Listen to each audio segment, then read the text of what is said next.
శ్రీ గురుభ్యో నమ. నేను మీ ప్రసాద్. మీరు చూస్తున్నారు ప్రసాద్ ఆస్ట్రాలజీ యూట్యూబ్ ఛానల్. ఈ వీడియోలో మనము పంచాంగము అనే అంశంలో భాగంగా గత వీడియోలోనే తిథుల గురించి ఒక చిన్న సమాచారం చూశారు. ఇప్పుడు వారాలు అనేది మనం ఇప్పుడు ఈ వీడియోలో చూద్దాం. దానికంటే ముందుగా మన ఈ ఛానల్ని మీరు కనుక సబ్స్క్రైబ్ చేసుకోకపోతే సబ్స్క్రైబ్ చేసుకోండి. అలాగే ఈ వీడియో నచ్చితే లైక్ చేయండి. అలాగే మీ బంధుమిత్రులందరికీ కూడా షేర్ చేయండి. ఇక వీడియోలోకి వెళ్దాం.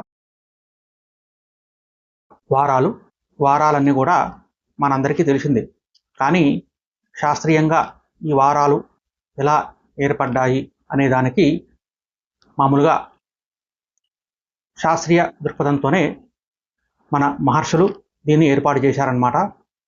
ముఖ్యంగా దీన్ని ఎలా చూడాలంటే, చంద్రుడు మామూలుగా తన కక్షలో ఉండి ఒకసారి ఈ విధంగా తిరుగుతున్నప్పుడు మామూలుగా 27-28 రోజుల్లో తన యొక్క కక్షను పూర్తి చేస్తాడు. అంటే మనకు 12 రాశులు ఉంటాయి కాబట్టి మామూలుగా ఈ 12 రాశులను తిరగడానికి మనకు దాదాపు 28 రోజుల నుంచి నెల రోజుల కాలం పడుతుంది. అంటే దాదాపు 28 రోజుల కాలం సరాసరి పడుతుందన్నమాట. అయితే ఈ 28 రోజుల కాలంలో అంటే ఒక రాశి నుంచి ఇంకొక రాశికి మారటానికి ఈ చంద్రుడికి మామూలుగా 2.25 రోజులు పడుతుంది. దాన్ని బట్టి ముందుగా చంద్రుడిని తక్కువ అంటే అతి వేగంతో తిరిగే గ్రహంగా చంద్రుడిని మనం తీసుకోవచ్చు. దాని తర్వాత బుధుడు. ఈ బుధుడేమో మనకు దాదాపుగా 25 రోజుల్లో ఒక రాశి నుంచి ఇంకొక రాశికి వెళ్ళటానికి టైం పడుతుందన్నమాట. దాని తర్వాత శుక్రుడు. ఈ శుక్రుడు దాదాపుగా 29 రోజుల కాలంలో తన యొక్క ఒక రాశి నుంచి ఇంకొక రాశికి మామూలుగా తిరుగుతూ ఉంటాడు. దాని తర్వాత సూర్యుడు. ఈ సూర్యుడు 30 రోజులకు ఒకసారి ఒక రాశి నుంచి ఇంకో రాశికి మారుతాడు. దాదాపుగా 365 రోజులు పడుతుంది. ఇది మనందరికీ తెలిసింది. దీని తర్వాత అంగారకుడు అంటే కుజుడు. ఈ కుజుడు మామూలుగా 45 రోజులు ఒక రాశి నుంచి ఇంకొక రాశికి మారడానికి టైం పడుతుందన్నమాట. దాని తర్వాత గురువు. ఈ గురువు ఏమో మనకు ఒక రాశి నుంచి ఇంకొక రాశికి మారడానికి 1 సంవత్సరం టైం పడుతుంది. అంటే 12 నెలలు పడుతుందన్నమాట. దాని తర్వాత శని. ఈ శని మామూలుగా ఒక రాశి నుంచి ఇంకొక రాశికి మారడానికి 2.5 సంవత్సరాలు పడుతుంది. అంటే ఈ విధంగా అతి వేగంతో మామూలుగా తన యొక్క కక్షను పూర్తి చేసేటువంటి చంద్రుడి నుంచి మొదలుపెట్టి అతి తక్కువ వేగంతో పూర్తి చేసేటువంటి శని దాకా వీటిని ఈ క్రమ పద్ధతిలో మన మహర్షులు తీసుకున్నారన్నమాట.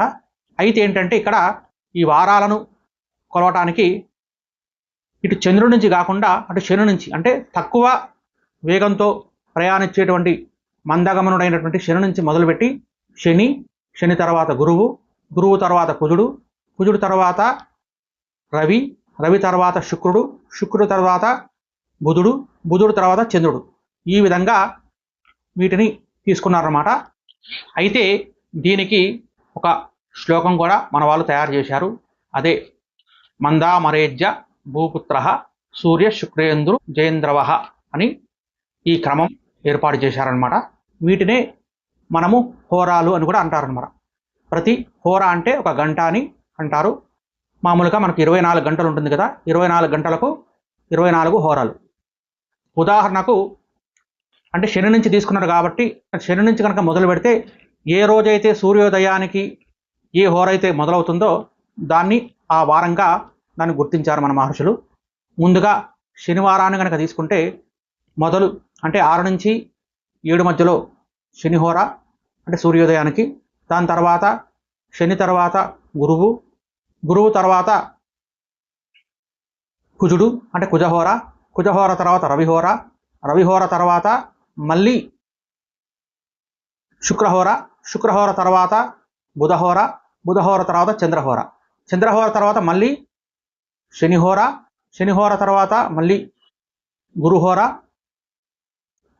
తర్వాత మళ్ళీ కుజహోర, కుజహోర తర్వాత మళ్ళీ రవిహోర, రవిహోర తర్వాత శుక్రుడు, శుక్రుడి తర్వాత బుధుడు, బుధుడు తర్వాత చంద్రుడు, మళ్ళీ శని, శని తర్వాత గురువు, గురువు తర్వాత కుజుడు, కుజుడు తర్వాత రవి, రవి తర్వాత మళ్ళీ శుక్రుడు, శుక్రుడు తర్వాత బుధుడు, బుధుడు తర్వాత చంద్రుడు, చంద్రుడు తర్వాత మళ్ళీ శని, శని తర్వాత మళ్ళీ గురువు, గురువు తర్వాత కుజుడు. ఈ విధంగా 24 గంటలు పూర్తవుతాయి.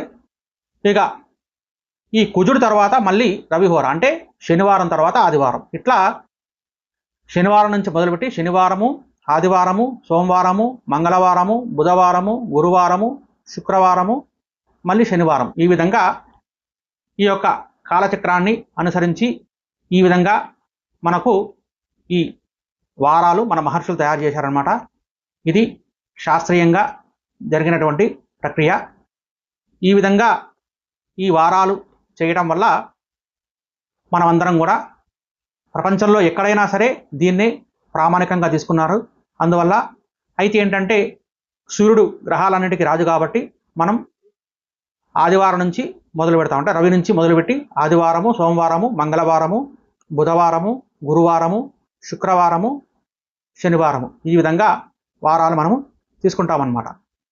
ఎలా తీసుకున్నా కూడా అంటే రవి, రవి తర్వాత శుక్రుడు, శుక్రుడు తర్వాత బుధుడు, బుధుడు తర్వాత మళ్ళీ చంద్రుడు, చంద్రుడు తర్వాత శని, శని తర్వాత గురువు, గురువు తర్వాత కుజుడు.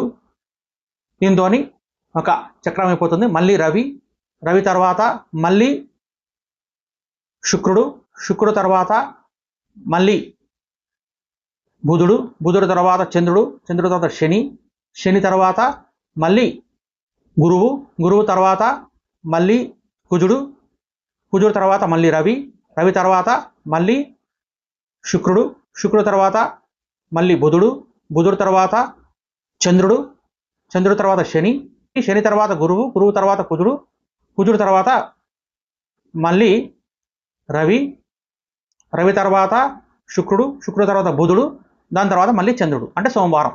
ఈ విధంగా 24 గంటలు హోరా తిరుగుతూ చివరికి ఆదివారము, సోమవారం ఈ విధంగా ఎలా తీసుకున్నా కూడా మనకు ఈ ఒక క్రమ పద్ధతిలో దీన్ని చేశారనమాట.